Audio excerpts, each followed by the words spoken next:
Welcome all.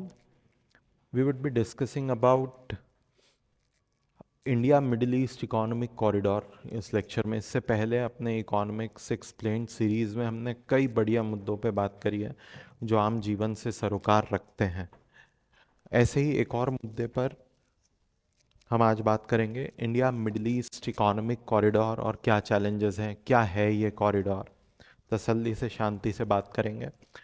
और एक और बात कहना चाहूँगा कि आपको अगर ऐसा कोई टॉपिक लग रहा है कि ये इकोनॉमिक्स में बढ़िया चल रहा है और उसकी एक अच्छी सिविल सर्विसेज पर्सपेक्टिव से, आम जीवन के पर्सपेक्टिव से आप बात करना चाहें, आप समझना चाहें आसान भाषा में, आप कमेंट कर सकते हैं। I will take up that topic of Indian economy in such an easy language that आप सब ड्राइंग रूम में बैठकर खाना खाते हुए उस मुद्दे को बड़ी गहराई से, आसानी से समझ पाएंगे।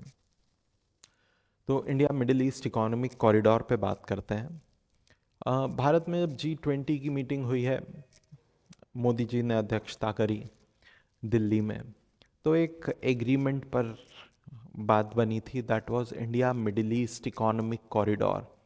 2023 की मीटिंग दिल्ली में, कुछ देशों ने बोला कि यार एक ऐसा इंफ्रास्ट्रक्चर कॉरिडोर बनाते हैं, एक ऐसा इंफ्रास्ट्रक्चर का गलियारा बनाते हैं जहाँ जहाज़ भी चलेंगे, जहाँ रोड भी होगा, जहाँ रेल भी दौड़ेगी। और करेंगे क्या ये सब? चलकर, दौड़कर व्यापार को बढ़ाएंगे। व्यापार बढ़ता है तो एक दूसरे के प्रति आत्मनिर्भरता बढ़ती है, मतलब एक दूसरे के प्रति निर्भरता बढ़ती है। एक दूसरे के प्रति जब निर्भरता बढ़ती है तो वो अमीरी का और शांति का बढ़िया कदम होता है।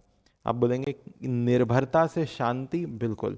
आप उदाहरण के तौर पर देखिएगा, भारत और चीन या फिर चीन और यूएसए दोनों आर्थिक तौर पर निर्भर हैं, लेकिन दोनों एक दूसरे को फूटी आंख नहीं सुहाते। इसके बावजूद दोनों युद्ध करके मामले को सेटल क्यों नहीं कर लेते? क्योंकि दोनों एक दूसरे पर आर्थिक तौर पर निर्भर हैं। ये जो आर्थिक निर्भरता है, इसने दुनिया में शांति बनाए रखी है। तो आर्थिक परिस्थितियां आपको मजबूर करती है, लेकिन ऐसी मजबूरी जो युद्ध ना करने दे अच्छी है दुनिया के लिए। ऐसे ही भारत और चीन, शायद 1962 के बाद पहली बार लद्दाख में हुआ कि फायरिंग हुई। 1962 के बाद पहली बार किसी प्रकार की फायरिंग हुई है भारत और चीन के बीच 2 साल पहले ड्यूरिंग कोविड। वरना दोनों देश के बीच रिश्ते बहुत कॉर्डियल नहीं थे लंबे वक्त से, लेकिन फिर भी कोई फायरिंग नहीं, सिर्फ ऐसे आंख दिखाकर कि बहुत जगह है, नहीं जगह है, बहुत जगह है, नहीं जगह है, ऐसे लड़के वापस पीछे पीछे हो जाते थे। लेकिन फायरिंग तो नहीं हुई, युद्ध तो नहीं हुआ। क्यों? क्योंकि हम अपना बड़ी मात्रा में सस्ता कच्चा माल चीन से बुलाते हैं। आप अगर आपके बैग्स देखेंगे तो बैग्स के कुछ फाइबर्स होंगे, वो चाइना से आते हैं। आप जो पैरासिटामोल दवाई खाते हैं, उसका एपीआई, एक्टिव फार्मास्यूटिकल इंग्रेडिएंट, उसका मसाला, वो चाइना से आता है। ऐसा सोचिए कि डोसा तो आप यहीं बनाते हैं, लेकिन उसका बैटर चाइना से आता है। दवाइयों में, दवाई तो यहीं बन रही है, लेकिन उसके अंदर जो सॉल्ट कंटेंट है, वो बैटर है डोसे का, वो चाइना से आ रहा है। और आपको वो किलो के भाव मिलता है कि कितना भेज देना, तो 4,000 किलो पैरासिटामोल भेज देना। और उससे आप क्या करेंगे? उससे आप गोली बनाकर आप हर गोली यूनिट में बेचेंगे, मतलब बेचो यूनिट में, खरीदो किलो में। बढ़िया बिजनेस हो गया फार्मा इंडस्ट्री का। ऐसा कई मामलों में चाइना हमें, हमारे उद्योगों को लाभ पहुंचाता है, इसमें कोई दो राय नहीं है। लेकिन ये लाभ कोई दान दक्षिणा के तौर पर चैरिटी के लिए नहीं पहुंचाता। इसका हम उसे फायदा देते हैं कि उसे बड़ा बिजनेस मिलता है हमसे। तो दोनों एक दूसरे पर निर्भर हैं, इसलिए कोई झगड़ा फसाद, बड़ा दंगा, वो युद्ध नहीं। तो आप देख पा रहे हैं, दुनिया अगर आर्थिक तौर पर निर्भर होती चली जाती है एक दूसरे के प्रति, ये शांति की एक बड़ी शर्त होती है। इससे शांति का वातावरण बढ़ता है। इसीलिए India Middle East economic corridor की बात हो रही है, जहां भारत, मिडिल ईस्ट के देश जैसे यूएई, आगे सऊदी अरेबिया, मेडिटेरियन कोस्ट से लगा इजराइल, और मेडिटेरियन सी में बैठा ग्रीस, इनकी आपस में कनेक्टिविटी करी जाएगी, उसका नतीजा ये होगा कि एशिया मिडिल ईस्ट होते हुए यूरोप से जुड़ जाएगा। कुल मिलाकर यूरोप, एशिया और मिडिल ईस्ट के बाजार अगर इंटरकनेक्ट हो गए, व्यापार बढ़ेगा, शांति की संभावना बढ़ेगी। उससे पहले I just read out a few things. आप यहाँ देख पा रहे हैं कि 2023 की G20 समिट में एक लैंडमार्क एग्रीमेंट हुआ भारत, यूएसए, यूरोपियन यूनियन और कुछ वेस्ट एशियन देशों के बीच। क्या बनाने के लिए? India Middle East economic corridor बनाने के लिए। इस प्रेजेंटेशन में हम वही बात करेंगे कि भाई इसके क्या फ़ायदे और क्या चैलेंजेस हैं, कहाँ से कहाँ ये कॉरिडोर जा रहा है। Let me start this. ये एक बढ़िया डायग्राम है उस चीज़ को शांति से समझ लेने का जिस चीज़ पर हम बात करने जा रहे हैं। मैं शायद आपको स्क्रीन पर ना दिखूं थोड़ी देर के लिए, क्योंकि मैं चाहूँगा कि मुझे तो आपने बहुत देखा है, आप इस मैप को देखें थोड़ा, ठीक। और आप मुझे देखने नहीं आए, ये ज्ञान को लेने आए हैं, तो उस पर फोकस करिए।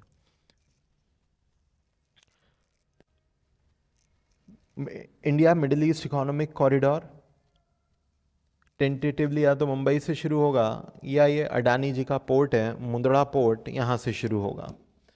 और ये पूरी सी लेन पर काम करा जाएगा कि जहाज चलकर मुंबई या गुजरात से यूएई का पोर्ट है Jebel Ali, something like this, gulf of होमरूज से लगा हुआ जाबेल अली।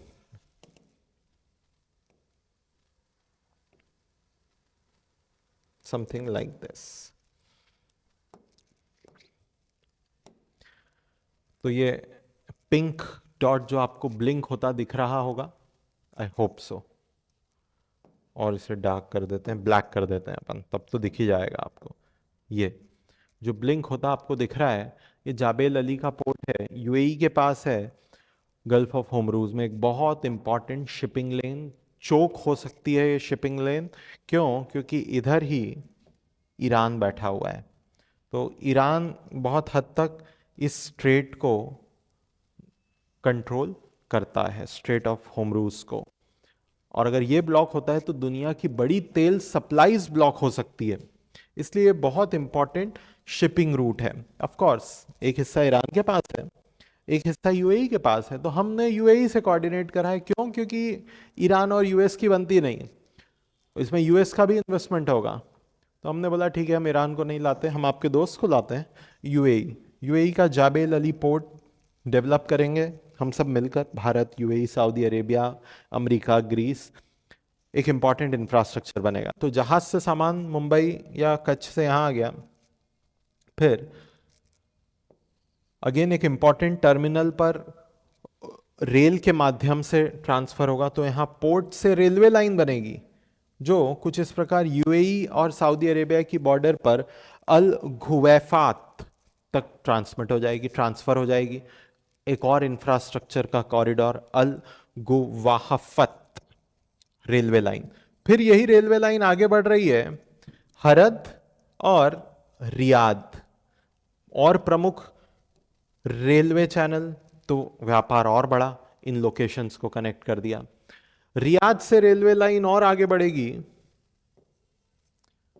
अल हदीथा,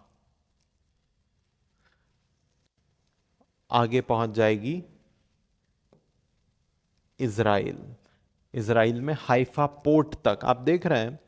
कुल मिलाकर मुंबई से कनेक्टिविटी यूएई होकर, सऊदी अरेबिया होकर, इजराइल पोर्ट तक कनेक्टिविटी हो गई। एक प्रकार से मैं ऐसा भी बोल सकता हूं कि कनेक्टिविटी अडानी जी के मुंद्रा पोर्ट से लेकर इजराइल के हाइफा पोर्ट तक हमने कर दी है, रेल बनाकर, पोर्ट इंफ्रास्ट्रक्चर बनाकर। कमाल की बात यह है कि ये जो मुंद्रा पोर्ट है, it is under mister Adani. Mister Adani has also purchased some stake, उन्होंने मालिकाना हक खरीदा है हाइफा पोर्ट इजराइल में। तो एंड टू एंड, शुरुआत जहां से, खात्मा जहां पर, दोनों जगह भारत के इंटरेस्ट प्रोटेक्ट हो पाएंगे, भारत के हितों की रक्षा हो पाएगी। लेकिन अभी यहाँ पर मामला खत्म नहीं हुआ है। कॉरिडोर आगे जा रहा है सऊदी अरेबिया से, वापस से सी चैनल्स डेवलप करी जाएंगी और ग्रीस से कनेक्ट करा जाएगा, पिरेयस पोर्ट ऑफ ग्रीस। तो आप देख पा रहे हैं, वापस से रिकैप कर लेते हैं, India Middle East economic corridor, या तो मुंबई से आ जाओ जाबेल अली, सऊदी अरेबिया में रेल लाइन से चल लो, हाइफा पोर्ट तक चले जाओ, हाइफा से वापस प्रेस पोर्ट तक ग्रीस के शिपिंग लेन, एक चैनल मुंबई से, एक चैनल कच्छ से। This is India Middle East economic corridor. I hope आप इसको अगर अपने सिविल सर्विसेज में कभी किसी सवाल में उतारना चाहें तो try to make a rough map and draw it. अब रफ मैप कैसे बनाना है, कोई एग्जैक्ट नहीं बनाना है आपको। अफ्रीका से बनाना शुरू करिएगा, सोमालिया, ये अरेबिया का पेनिनसुला है, गल्फ होमरूज, और इधर बैठा है भारत, समथिंग लाइक दिस। बस यहाँ से आप ऐसी कनेक्टिविटी बता सकते हैं कच्छ और मुंबई से, समथिंग लाइक दिस, दिस होमरूज, और इधर ग्रीस, आपको नाम दे देना है Greece, Haifa, Riyadh, Jebel Ali, Mumbai, और एक channel Mundra port, something like this. तो आपको डायग्रामेटिक रूप में भी आपको एग्जामिनर तक अपनी बात पहुंचाने आनी चाहिए। ऐसा डायग्राम कलरफुल नहीं बना देना है, वहां पर संभव ही नहीं है। ये आपकी समझ के लिए इतने रंग बिखेरे गए हैं जीवन में। मैंने आपसे बहुत सारी बातें कर ली हैं, वही बातें कुछ आपको इस प्रकार स्लाइड्स में आगे नजर आएंगी। Initial transport, ships will carry goods which will depart from Indian ports and dock in Dubai or UAE, Jebel Ali port पर। मिडिल ईस्ट रेलवेज, मैंने आपको बताया कि रियाद होते हुए हाइफा रेल लाइन कनेक्ट करेगी, तो कार्गो रेलवे के माध्यम से जाबेल अली से निकलेगा, सऊदी अरेबिया के रियाद होते हुए, उसी के से लगा हुआ जॉर्डन होते हुए इजराइल के हाइफा पोर्ट पर पहुंचेगा। ये वाला जो इलाका है, दिस इज, मैं ब्लिंक कर देता हूं इसको थोड़ा तो आप जॉर्डन समझ पाएंगे। This is something Jordan. तो ये हल हदीता एक टर्मिनल होगा रेलवे का, सऊदी अरेब जॉर्डन बॉर्डर पर है, अल हदीता, ये जॉर्डन ब्लिंक हो रहा था अभी। तो वही ये बोल रहे हैं कि मिडिल ईस्ट रेलवे डेवलप करी जाएगी, अल हदीता, रियाद, जाबेल अली और हाइफा। हाइफा पर आने के बाद वापस से जहाज से कनेक्टिविटी प्रदान कर दी जाएगी और हाइफा से प्रेयस पोर्ट ग्रीस पर सामान भिजवा दो आप। बिल्टी बोलते हैं आप बोलचाल की भाषा में, बिल्टी भिजवा दो, राइट। तो व्यापार बढ़ेगा उससे। IMEC represents a strategic reimagining of Eurasian trade routes. Beyond just moving goods, the corridor includes plea for understanding for undersea fiber cables. कि यार फाइबर केबल्स भी बिछाई जा सकती है, क्योंकि इस रूट पर ये सभी देशों का प्रभुत्व रहेगा, तो उन्हें हार्म होने की संभावना भी कम है। डिजिटल कनेक्टिविटी बढ़ेगी, एनर्जी ट्रेड भी बढ़ेगा कि ग्रीन हाइड्रोजन मिडिल ईस्ट से यूरोपियन मार्केट्स में बेचा जा सकता है। By the way, green hydrogen क्या होता है?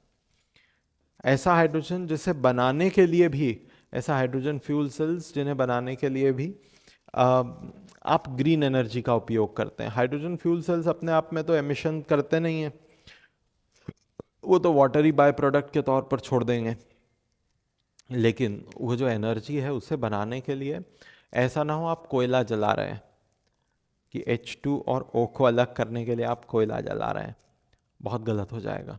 तो वहाँ पर एमिशंस हो जाएंगे इस एनर्जी को बनाने में। ये एनर्जी हाइड्रोजन फ्यूल सेल्स अपने आप में कोई एमिशंस नहीं कर रही हैं, लेकिन उस फ्यूल सेल को बनाने में अगर आप कोयला जला रहे हैं तो बात गलत हो जाएगी।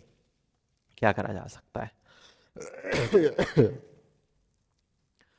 रिन्यूएबल एनर्जी के माध्यम से हाइड्रोजन फ्यूल सेल्स बनाए जा सकते हैं। ऐसी हाइड्रोजन एनर्जी जो ग्रीन एनर्जी का उपयोग करके, उसी को हम कहते हैं green hydrogen. I hope you got this point.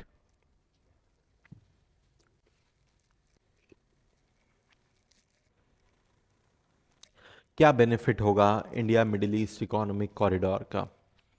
पहला कि जो India Middle East economic corridor है, ये लगभग 40% तक जो यूरोपियन और एशिया के बीच, यूरोपियन देश और एशिया के बीच वक्त लगता है उसको कम कर सकता है। वही यहाँ लिखा है कि European commission claims that IMEC could reduce the travel time by 40% and even the cost by 30% by significantly reducing trade time and money involved while trading between Asia and Europe. Something like this. Let me show you once again. एक root देखिएगा, भारत और Asia के बीच, sorry, Bharat और Europe के बीच जब व्यापार होता है तो एक ये रूट है आपके पास, समथिंग लाइक दिस। यहाँ से रेड सी से होते हुए आप स्विस कनाल से होते हुए मेडिटेरियन इलाके में पहुंच जाए। ये लंबा रूट है, टाइम भी ज़्यादा लगता है और पैसा भी ज़्यादा लगता है।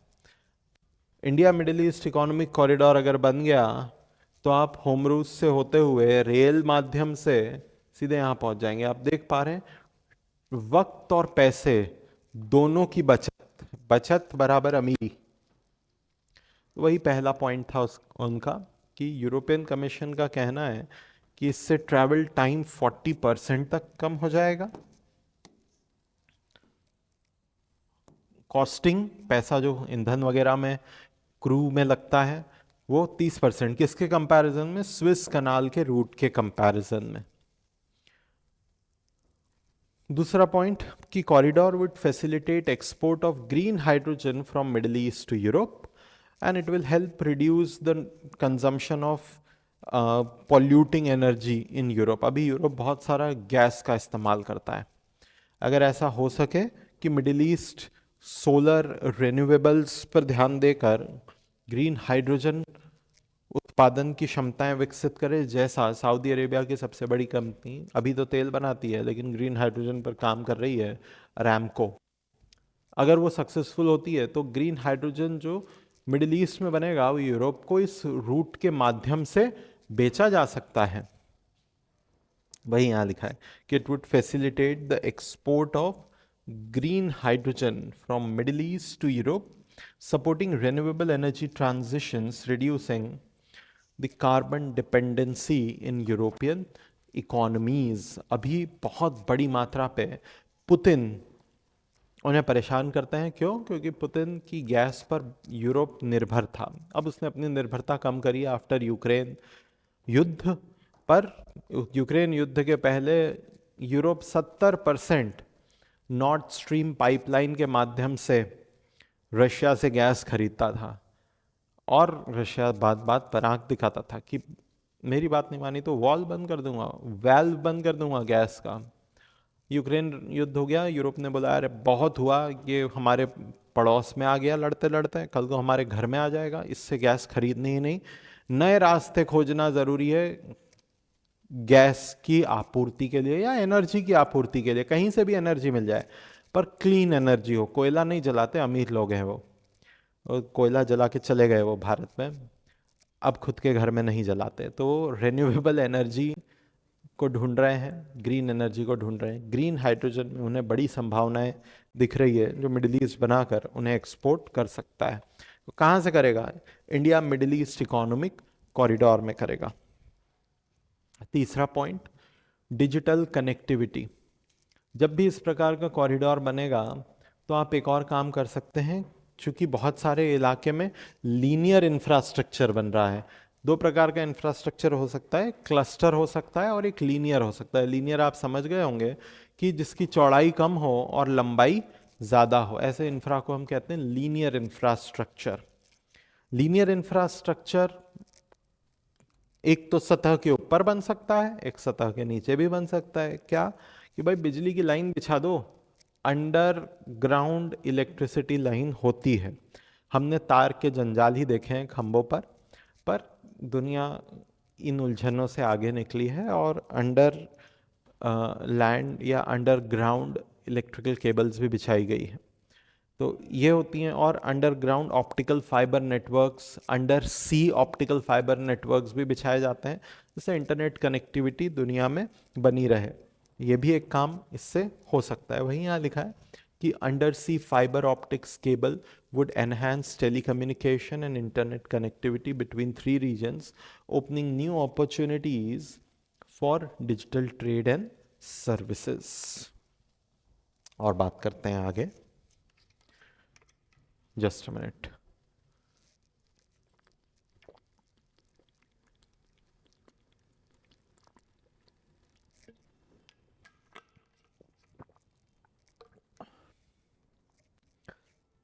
चौथा पॉइंट जो सबसे महत्वपूर्ण है,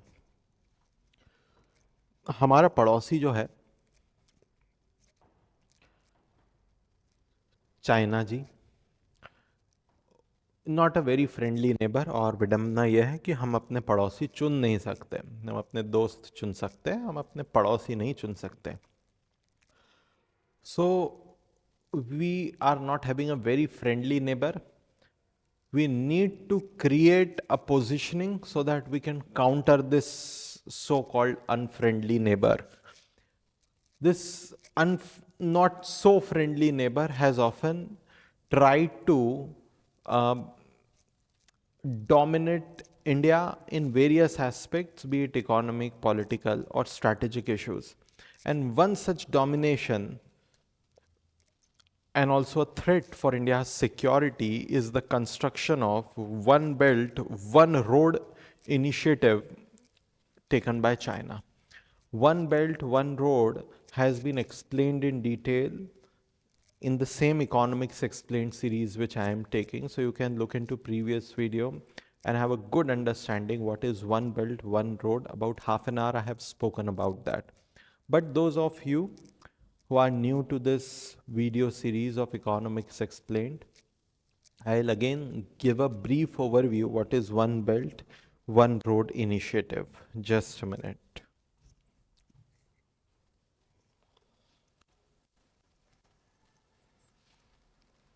चलिए एक बार देखते हैं कि चाइना क्या गुल खिला रहा है।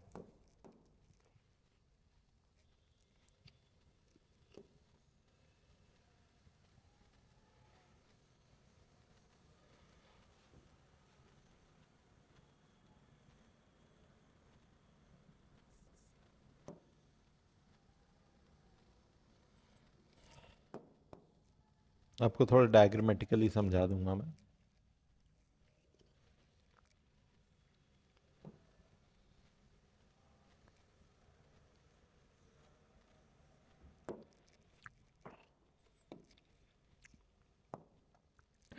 What they are trying to do, वो चाइना का वन बेल्ट वन रोड, कि यहाँ बांग्लादेश में एक पोर्ट के लिए पैसा दे दो, पोर्ट बनाओ और फिर उसको ऑपरेट करो, तो प्रेजेंस हो जाएगा चाइनीज नेशनल्स का, कंपनीज का वहाँ पर। म्यांमार में पोर्ट बना दो, श्रीलंका में पोर्ट बना दो, इधर ग्वादार बलूचिस्तान में पोर्ट बना दो, आगे की तरफ मूव करो तो यहाँ नायरोबी मोम्बासा केनिया में पोर्ट बना दो। ना सिर्फ पोर्ट बना दो, इन्हें रेलवे लाइन से भी जोड़ दो, तो पोर्ट का भी डेवलपमेंट कर रहा है इस केनिया के इलाके में, और high speed railway line between Mombasa and Nairobi. ऐसे ही यहाँ नाइजीरिया में रेलवे लाइन लगा दो, पाइपलाइन लगा दो। कुछ आप देख पा रहे होंगे, समझ पा रहे होंगे कि एक प्रकार से ये सभी चेन ऑफ पोर्ट्स का डेवलपमेंट हो रहा है। It is something like encircling India. ये जो पूरा एक इनिशिएटिव है इनका, नेटवर्क ऑफ पोर्ट्स बनाना, इसको हम कहते हैं, या हम क्या, वो खुद ही कहते हैं, we are building maritime road. ये जो मैंने नीले रंग से बनाया है, this is maritime road initiative. अब 2011 में क्या हुआ कि Xi Jinping, Chinese premier, went to Kazakhstan, और उन्होंने बोला यार ये तो अच्छी जगह है, तुम बीचों बीच है, तुम्हारे पास समुंदर भी नहीं है। एक काम करो, मुझसे जुड़ जाओ, मैं तुम्हें सड़क और रेल बना के देता हूं। हम कनेक्टिविटी बढ़ाएंगे, व्यापार बढ़ेगा, तो तुम भी अमीर बन पाओगे। और फिर मेरे पास तो समुंदर है ही, तो तुम्हें तुम्हारे वस्तुओं को मेरे समंदर के बाजार से दुनिया के बाजार में बेचने की अनुमति भी दे दूंगा मैम।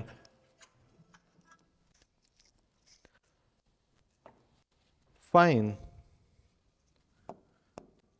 तो he came up with the idea, कौन,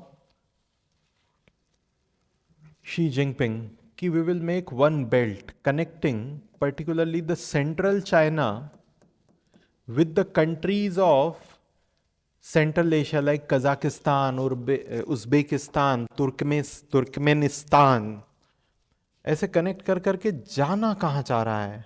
ये यूरोप जाना चाह रहा है। यहाँ पर ग्रीस के माध्यम से यहाँ पर कुछ ऐसा मेडिटेरियन सी में आना चाह रहा है।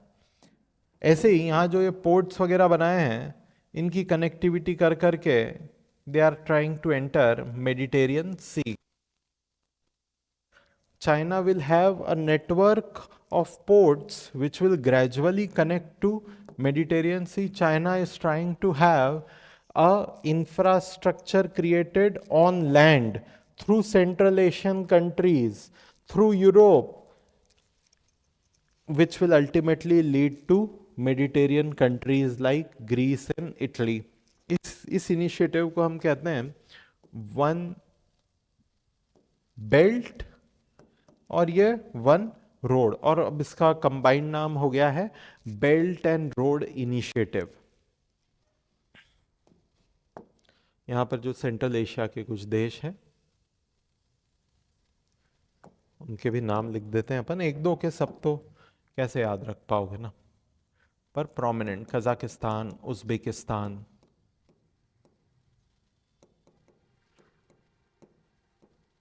तुर्कमेनिस्तान, इधर अफगानिस्तान, इतने खतरनाक देशों से ये अपनी सड़क और रेल बनाना चाह रहा है।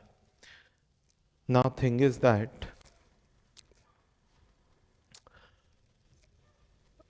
इस प्रकार का इंफ्रास्ट्रक्चर इन देशों से होकर जाएगा which would be largely funded by China. Bharat के लिए अच्छा नहीं है। हम हाथ पे हाथ धरे बैठे नहीं रह सकते। हमने बोला हम भी देशों को जोड़ेंगे, हम भी एक इंफ्रास्ट्रक्चर बनाने का प्रयास करेंगे, और उसी को हमने नाम दिया है India Middle East economic corridor. हम छोटा, इतना बड़ा तो नहीं, क्योंकि अभी हमने वो अमीरी नहीं पाई है जो चाइना ने पाई है, तो हम उतना खर्चा नहीं कर सकते, लेकिन हाथ पे हाथ धरे भी नहीं बैठे रह सकते। वही ये पॉइंट बोल रहा है कि for countries like India and the USA, India Middle East economic corridor represents a strategic counter balance. एक जवाब होगा, एक काउंटरिंग होगी चाइना के one belt one road initiative को, और इससे जो दुनिया में चाइना का इन्फ्लुएंस है उस पर हम लगाम लगाने का भी प्रयास कर सकते हैं। I hope you got this point कि IMEC से क्या बेनिफिट्स होंगे। भारत का क्या इंटरेस्ट है India Middle East economic corridor में, इस पर भी बात करते हैं। सीधा सीधा तो एक इंटरेस्ट ये है कि हमें ज़्यादा बड़े बाजार मिलेंगे, कि हम मिडिल ईस्ट में, UAE में, सऊदी अरेबिया में अपनी वस्तुएं बेच पाएंगे। जैसे हमारा कपास, जैसे हमारे बासमती चावल उन्हें पसंद है बिरयानी में, तो हमें नए बाजार मिलेंगे अगर कनेक्टिविटी बेहतर होगी। तो कनेक्टिविटी बेहतर होती है तो वस्तु भी सस्ते दाम पर विदेशी बाजारों में बिकने जा पाती है। जितने सस्ते दाम पर बिकती है उतनी ज़्यादा बिकती है। दूसरा, एनर्जी सिक्योरिटी। जैसे यूरोप ग्रीन हाइड्रोजन इंपोर्ट करेगा, ऐसे हम भी ग्रीन हाइड्रोजन और थोड़ा बहुत तेल, पर तेल ना इसके केंद्र में नहीं है, क्योंकि ये दुनिया तेल से दूर जाकर ग्रीन हाइड्रोजन पर काम करने का प्रयास कर रही है। तो यहाँ भी हमारा उद्देश्य ये है कि इतना बड़ा कॉरिडोर बना है और 100-200 साल पुराने ईंधन को इंपोर्ट करें, नहीं। इस पूरे कॉरिडोर की सूझबूझ की संरचना, इसका इंफ्रास्ट्रक्चर मॉडर्न टेक्नोलॉजी के import, modern energy, clean energy, renewable energy के इंपोर्ट के इर्द गिर्द होगी, जैसे ग्रीन हाइड्रोजन। और अभी मैंने आपको बहुत डिटेल में बताया ही कि हम इससे कुछ ग्लोबल इन्फ्लुएंस भी क्रिएट कर सकते हैं, जैसे चाइना के one belt one road initiative को काउंटर करने का प्रयास हो सकता है। ना सिर्फ अगर हम उसको देखें कि भाई उसको जो करना है वो करे, हमारा क्या लेना देना, अगर ऐसा एक मिनट के लिए सोचें तो उसके बावजूद भी भारत अपना एक अस्तित्व बना सकता है दुनिया के देशों से आर्थिक तौर पर इस प्रकार इंटीग्रेट होकर। तो ये भारत के लिए ग्लोबल इन्फ्लुएंस क्रिएट करने का जरिया होगा।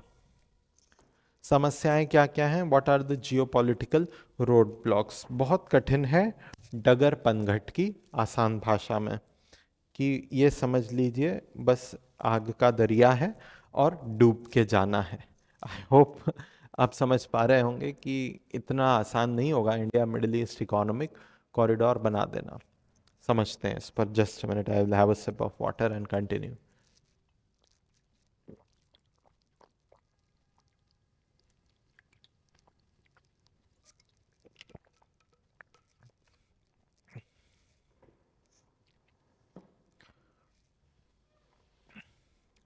पहला, रीजनल रिलेशनशिप एक बड़ा चैलेंज रहेगा। आप करना क्या चाह रहे हैं पता है? ऐसा सोचिए कि आप सांप और नेवले को एक ही प्रोजेक्ट में इंक्लूड करना चाह रहे हैं। You are trying to integrate Saudi Arabia and Israel in a single infrastructure project.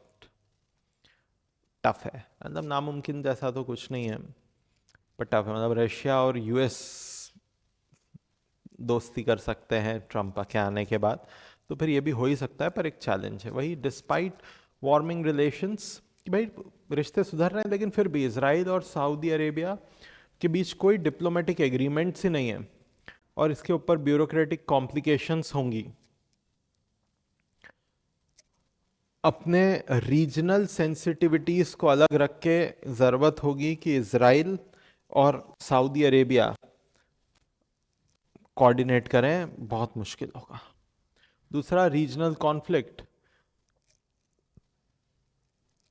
ये रीजन बहुत अनस्टेबल है। कैसे अनस्टेबल है? कि आपस में लड़ते ही रहते हैं। कभी सीरिया में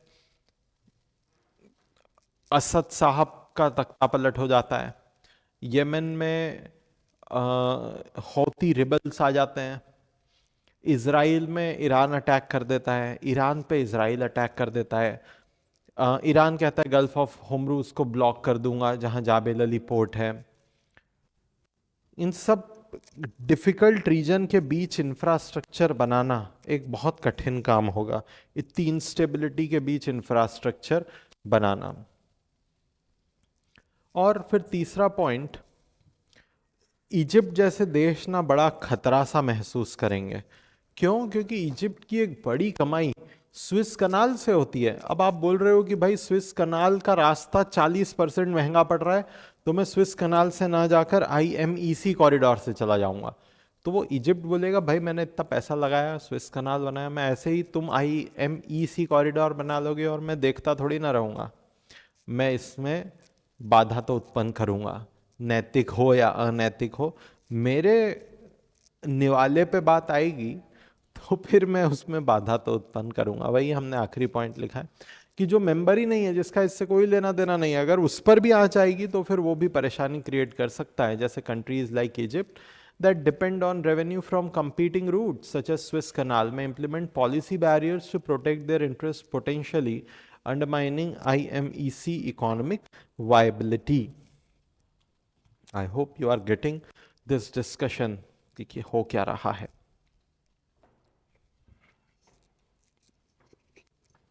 आगे आते हैं।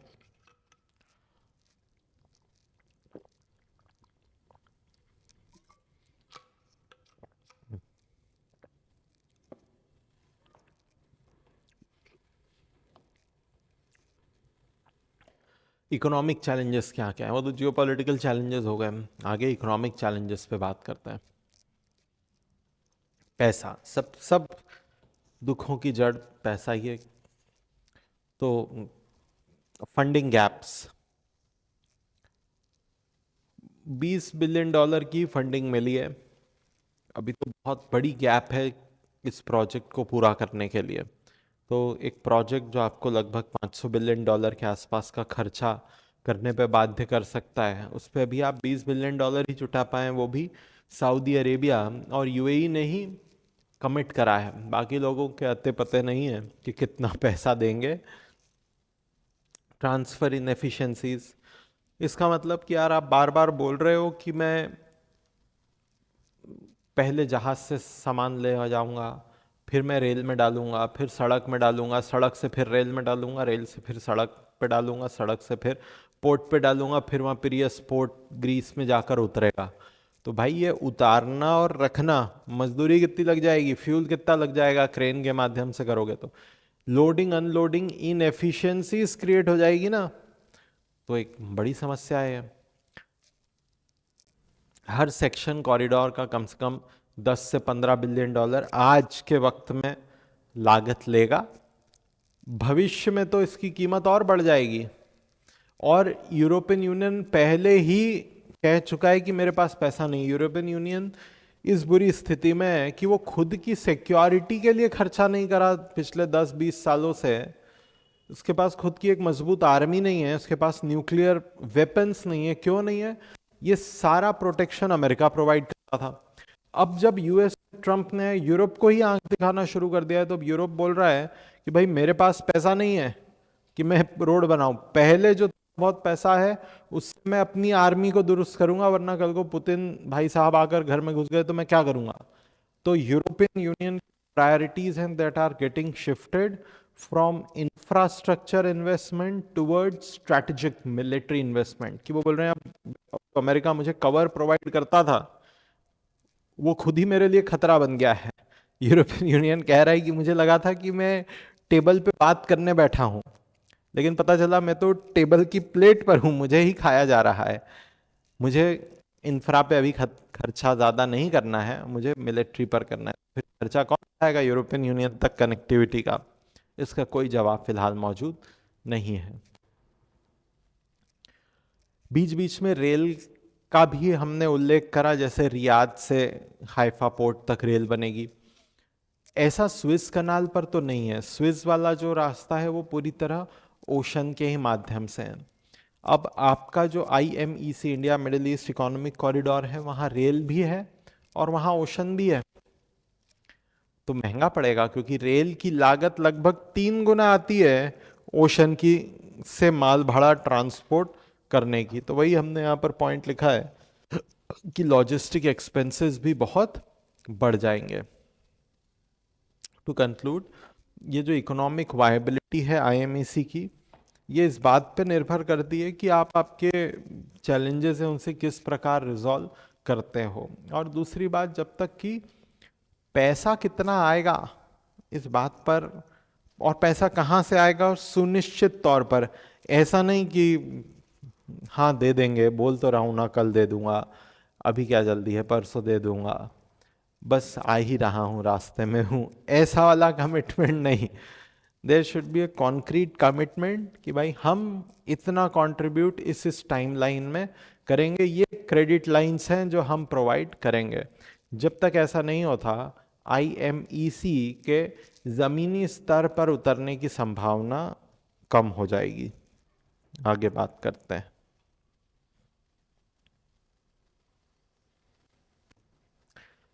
Chinese competition and influence. क्या करें, चीन का हर जगह है चीन। ठीक है, पढ़ते हैं फिलहाल तो। MPPSC मेंस निकालते हैं, फिर UPSC मेंस निकालते हैं, फिर चीन पे बात करेंगे। The knock off narrative. China ने तो बोल दिया है कि ये फालतू की बात है, ये छोटा सा एक गली की सड़क बना रहे हो तुम, मुझे देखो मैं बेल्ट एंड रोड बना रहा हूं। तो IMEC एकदम मेरे लिए, ऐसा चाइना ने कहा है, एकदम मेरे लिए बिना कोई इम्पैक्ट वाला, बिना कोई महत्व वाला एक फिजूल सा न्यूसेंस है। I don't care much about this trade infrastructure. उन्होंने तो बोला है कि भाई हम इसको देखेंगे भी नहीं। ठीक है, मत देखो, अच्छी बात है। ठीक, दूसरा पॉइंट कि जो कंटेनर का प्रोडक्शन होता है, कंटेनर मतलब जिसमें जैसे रेल में आपने देखा होगा पटरी पर जब मालगाड़ी जाती है, मालगाड़ी नॉर्मल वाली नहीं, कंटेनर्स भरी हुई, जो शिपिंग के कंटेनर्स होते हैं, तो ये जो शिपिंग के कंटेनर्स हैं ये बनाने का काम चाइना करता है। इन्हें ट्रांसपोर्टेशन जहाज में चाइना का बड़ा डोमिनेंस है शिपिंग इंडस्ट्री में। तो अगर चाइना ही इस प्रोजेक्ट से नहीं जुड़ेगा तो हो सकता है कि चाइना सप्लाई डिसरप्शंस क्रिएट कर दे इन कंटेनर्स की अवेलेबिलिटी में। जैसा कि यहाँ पर हमने पॉइंट लिखा है कि China produces approximately 3 million shipping containers while India manufactures only 30,000। 30 lakh shipping container बनाने वाला देश, और हमें compete करना है इससे, जो जबकि हम मात्र 30,000 शिपिंग कंटेनर बना रहे हैं। तो ऐसी संभावना है कि कंटेनर के सप्लाई में चाइना बाधा उत्पन्न कर सकता है। स्ट्रेटेजिक पोर्ट कंट्रोल, एक चाइनीज कंपनी है SIPG, जो अडानी जी के अलावा भी हाइफा पोर्ट मैंने आपको इजराइल में बताया, उसमें अडानी जी की ओनरशिप है। उसके अलावा चाइनीज कंपनी SIPG की भी ओनरशिप है। इस कारण से चाइना एक बड़ा दखल रख सकता है हाइफा पोर्ट के ऑपरेशंस में कि भाई कैसे चलाना है, इस पार्टी को आने देना है कि नहीं पोर्ट पर। यहाँ पर अगर वो समस्या देगा तो हमारे लिए समस्या हो जाएगी ऑपरेशंस करने में, क्योंकि हाइफा पोर्ट अकेले मिस्टर अडानी के द्वारा ओन्ड नहीं है। एनवायरमेंटल कंसिडरेशन, ऐसा हो सकता है कि आप जब समुंदर के रास्ते ना जाते हुए आधा रास्ता आप रेल से तय करें, आधा रास्ता आप समुंदर से, तो आपके कार्बन फुटप्रिंट्स बढ़ जाएं। बढ़े हुए कार्बन फुटप्रिंट्स एक प्रोजेक्ट को भविष्य के लिए शायद एनवायरमेंटली बहुत फ्रेंडली ना रखें। Rail versus maritime emission, rail transport निश्चित तौर पर ज्यादा धुआं एमिट करता है as compared to shipping transport. और there are some studies done by research institutions जिनका कहना है कि भाई इससे कुछ एनवायरमेंटल कंसर्न्स भी इमर्ज होते हैं। The environmental impact of IMEC presents a significant paradox. While the corridor aims to support green energy trade through hydrogen exports, its operational carbon footprint may be larger than shipping route. इसका मतलब कि बड़ा विरोधाभास है, जैसे जीवन में है ऐसे इसमें भी है विरोधाभास, कि भाई तुम बोल रहे हो ये कॉरिडोर इसलिए बना रहा हूं कि ग्रीन एनर्जी का ट्रांसपोर्टेशन हो सके। तो भैया तुम ग्रीन एनर्जी का ट्रांसपोर्टेशन करने के लिए ही पॉल्यूशन इतना कर रहे हो कि तुम जहाज का रास्ता कम करके रेल का रास्ता अपना रहे हो, रेल धुआं ज्यादा छोड़ती है। तो फिर किस बात का ग्रीन हाइड्रोजन? तुम कोयला जला जला कर, तुम रेल चला चला कर ग्रीन हाइड्रोजन ट्रांसपोर्ट कर रहे हो। मतलब तुम ग्रीन हाइड्रोजन ले लोगे मिडिल ईस्ट से और मिडिल ईस्ट में धुआं धंकड़ छोड़ जाओगे। ये तो बहुत बड़ा विरोधाभास है। इससे कॉरिडोर की सस्टेनेबिलिटी कम हो जाएगी कि लंबी अवधि तक ये काम करने की क्षमता रखेगा कि नहीं रखेगा, बड़ा सवाल है। I hope you got this point. आगे आते हैं।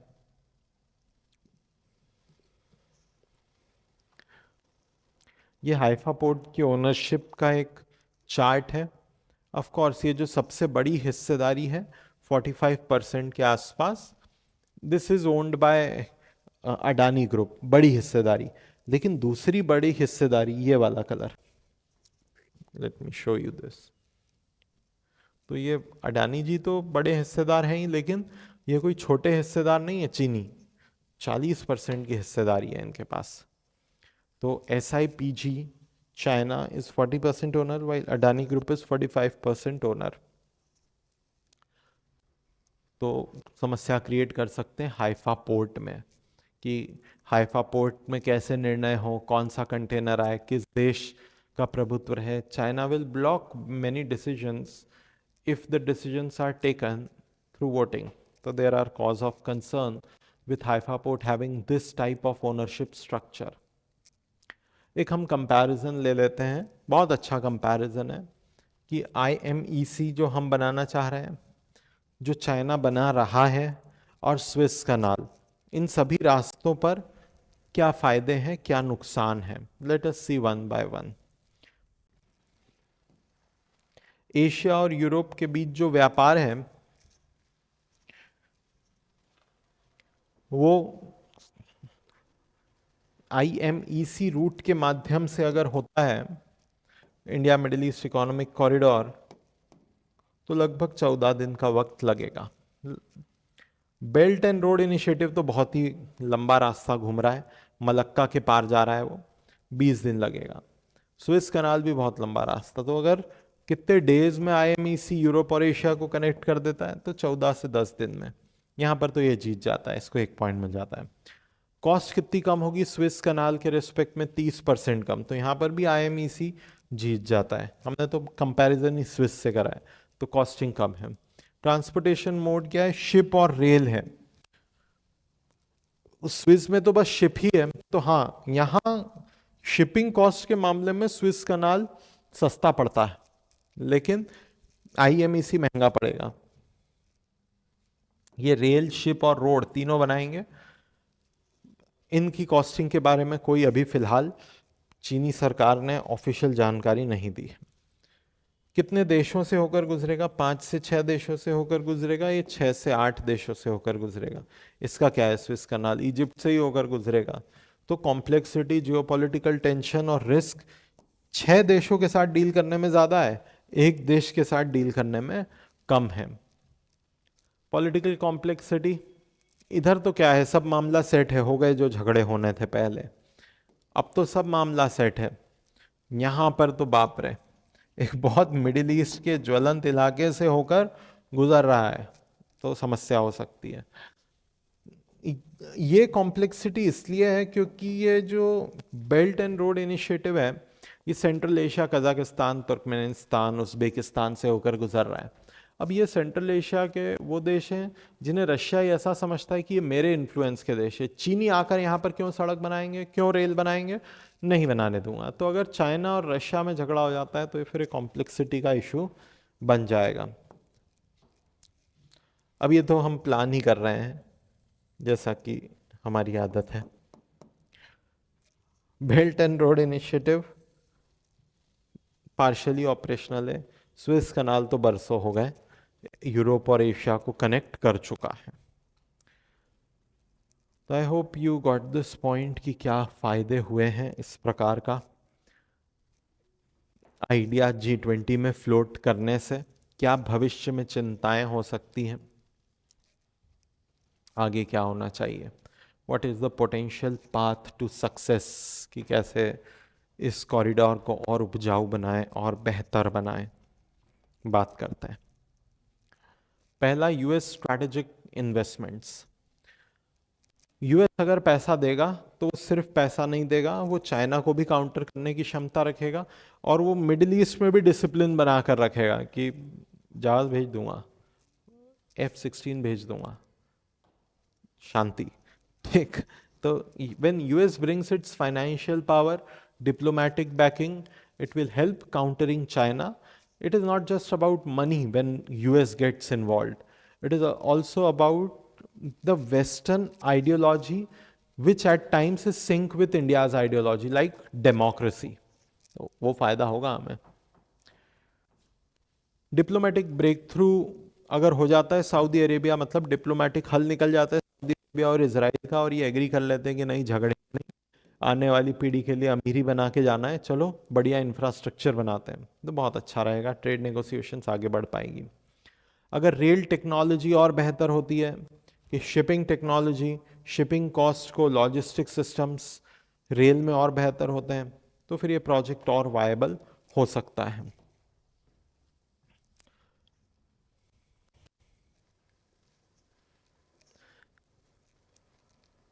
Financial models and investment, $20 billion Saudi Arabia और यूएई वाले कह रहे हैं कि भैया हमसे ले लेना, और कोई कुछ ज़्यादा कह नहीं रहा है कि पैसा कहाँ से आएगा। तो करंट प्लेजेस आर $20 बिलियन। चाहिएंगे करीब करीब $50 बिलियन इन्फ्लेशन की कॉस्टिंग अगर जोड़ दूं तो। लेकिन जो कागजों पर फिलहाल है वो है $35 बिलियन।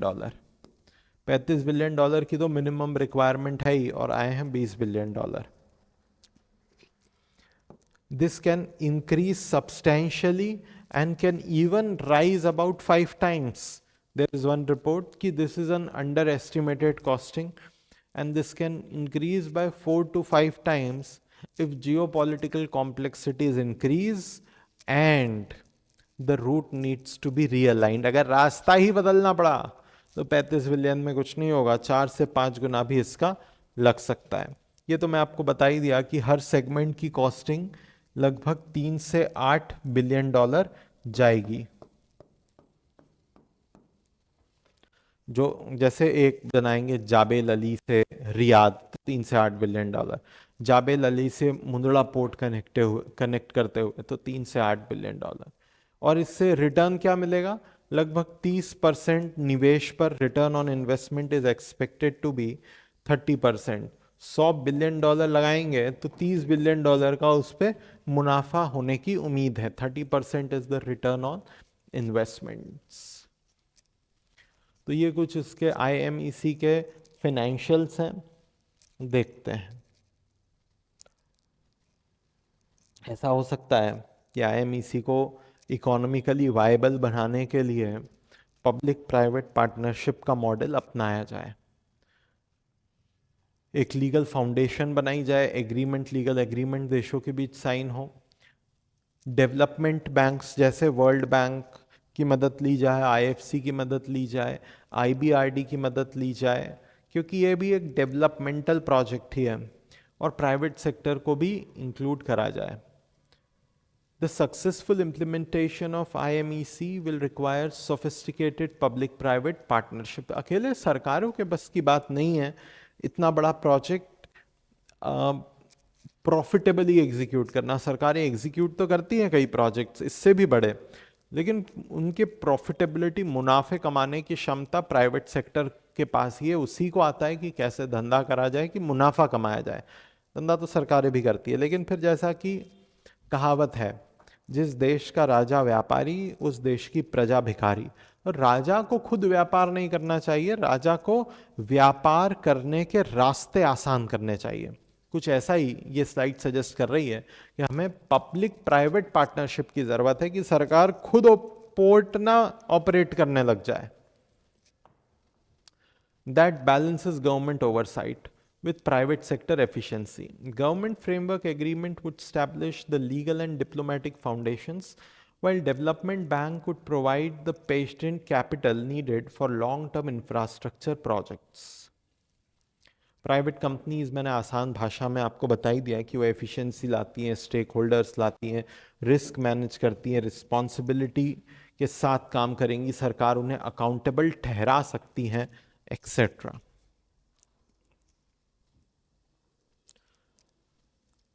कुछ रीजनल स्टेबिलिटी पर भी ध्यान देने की आवश्यकता है। ऐसा ना हो कि सीरिया और यमन में कॉन्फ्लिक्ट हो तो ये प्रोजेक्ट खतरे में हो जाए। इजराइल और ईरान आपस में लड़ रहे हैं तो प्रोजेक्ट पर काले बादल छा जाएं। इजराइल और सऊदी अरेबिया अगर कॉन्फ्लिक्ट कर गए तो गया प्रोजेक्ट। तो इंटरनेशनल डिप्लोमेटिक एफर्ट्स होने चाहिए इस प्रोजेक्ट को एग्जीक्यूट करने से पहले, और इजराइल और सऊदी अरेबिया को एक ही पेज पर आना बहुत ज़रूरी है कि बुरे वक्त में भी लड़ेंगे नहीं। इसका एक बढ़िया उदाहरण है इंडस वाटर ट्रीटी। चाहे युद्ध हो गए हों देशों के बीच में, चाहे वो हमसे हार जाते हों क्रिकेट मैच में, लेकिन इसके बावजूद हमने कभी इंडस वाटर ट्रीटी का उल्लंघन नहीं करा। तो एक अच्छा दुनिया के सामने उदाहरण है कि कैसे घोर दुश्मन, अलग हुए परिवार जो एक दूसरे को बिल्कुल नहीं सुहाते हैं, वो भी अपने तय एग्रीमेंट पर डटे हुए हैं इंडस वाटर ट्रीटी में। ऐसा ही कुछ हमें डिप्लोमेटिक चैनलिंग के साथ एक एग्रीमेंट बनाना होगा कि इजराइल और सऊदी अरेबिया चाहे जो हो जाए, इस प्रोजेक्ट अगर ये एग्जीक्यूट होता है तो फिर बैक ऑफ ना करें, इस प्रोजेक्ट को हार्म ना करें, चाहे जो उनके आइडियोलॉजिकल, पॉलिटिकल, रिलीजियस डिफरेंसेस हों, चाहे जो अरब नेशनलिज्म की लहर चले। कंक्लूजन, क्या फ्यूचर हो सकता है? पहला, इकोनॉमिक बेनिफिट्स के अलावा भी आईएमएसी बहुत बड़ा बेनिफिट देगा कि ये चाइना को कंट्रोल करने में, उसको रीनियन करने में मदद करेगा और हमें यूरोप के साथ बेहतर तौर पर जोड़ पाएगा। इसके सक्सेस के लिए बहुत ज़रूरी है कि चौधरी जी, दैट इज़ यूएसए, इस प्रोजेक्ट से जुड़े, पैसा लाएं, टेक्नोलॉजी लाएं, चाइना को काबू में रखें। Ambitious vision with significant obstacles, एक बहुत ही बड़ा विजन है कम से कम भारत के लिए, जिसने दुनिया में कोई बड़े प्रोजेक्ट्स इम्प्लीमेंट नहीं करे हैं। ये कटु सच्चाई है। भारत के लिए ऐसा सोच पाना भी काबिले तारीफ है कि हमने दुनिया के कुछ खतरनाक इलाकों को जोड़ने की बात करी है ताकि हमारा और उस इलाके का फायदा हो सके। तो it is really a ambitious project. I hope it was a good learning on India Middle East Economic Corridor, which was so much in news during G20 and still in news. आप रोज इस पर अभी और बातें भी सुनेंगे। तो बहुत ही जल्द आपसे वापस मिलेंगे इकोनॉमिक्स एक्सप्लेन्ड सीरीज में और कुछ नए मुद्दों को लेकर। आपका बहुत बहुत धन्यवाद।